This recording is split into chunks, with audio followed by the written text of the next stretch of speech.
નમસ્કાર, આપ જોઈ રહ્યા છો નેશન પ્લસ ન્યૂઝ. હું છું આપની સાથે હેતલ ભગત. વલસાડના ગોરવાડા ગામ ખાતે ભારે પવન સાથે વરસાદ આવતા વીજ પોલ ધરાશયી થતા સમગ્ર વિસ્તારમાં વીજ પ્રવાહ બંધ થયો હતો. વલસાડના ગોરવાડા ગામ ખાતે ભારે પવન સાથે વરસાદ આવતા વીજ પોલ ધરાશયી થયો છે.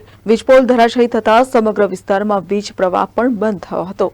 ત્યારે વીજ પોલના વીજ વાયરો રસ્તા ઉપર પડતા ગામમાં જવાનો રસ્તો પણ બંધ થયો હતો, જેને લઈને ગામજનોને ભારે હાલાકી વેઠવાનો વારો આવ્યો છે. ત્યારે વલસાડમાં મોડી રાત્રે પડેલા ધોધમાર વરસાદને કારણે આ ઘટના બની હતી હોવાનું સામે આવ્યું છે.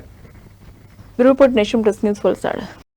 સમાચારોના સતત અપડેટ મેળવવા માટે અમારી નેશન પ્લસ ન્યૂઝની યુટ્યુબ ચેનલને સબસ્ક્રાઇબ કરો, બેલ આઇકન દબાવો અને જોડાયેલા રહો ફેસબુક, ઇન્સ્ટાગ્રામ અને ટ્વિટર પર.